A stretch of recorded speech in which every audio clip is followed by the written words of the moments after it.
Put into words your emotions on a day like this. It's hard to, Frank. It's a little surreal because I always thought there was a possibility this would happen, but when you keep hearing no or you keep hitting roadblocks, you then start to say, I don't know if it's ever going to happen. And I think 2 years ago, when it came down to a vote, I don't know, man. It's surreal. I think I have to pinch myself, kind of like the way the Blues won the Stanley Cup. It's a little different. It's kind of interesting because the failed vote, and they basically said, we're not coming back, and now Jim comes back with his guns loaded with the Taylor family with him.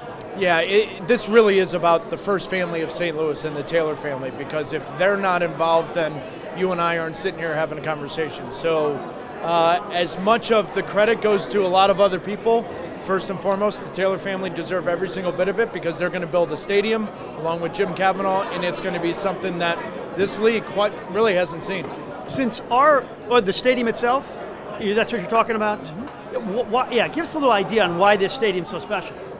You're going to have to wait and see the pictures. But this is it's a project not only about the sport of soccer, but also about the transformation of downtown St. Louis. And that's why the stadium and the complex is going to be something else. Why are you so convinced that we can sell this thing out, 22 to 24,000? Why do you think it'll click?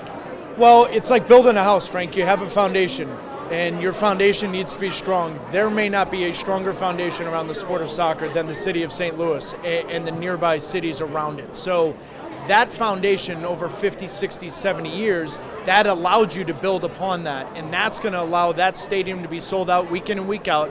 But more importantly, when the United States men and women play World Cup qualifier there, St. Louis now is not only a United States of America city, it's an international city. And that's where I don't think there's a lot of cities in America that have that foundation that you can build upon.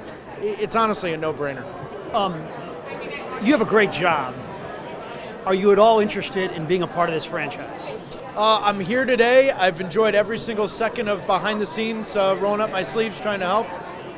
We'll see what the future may hold, but I'm a happy camper right now. You've successfully ducked that question.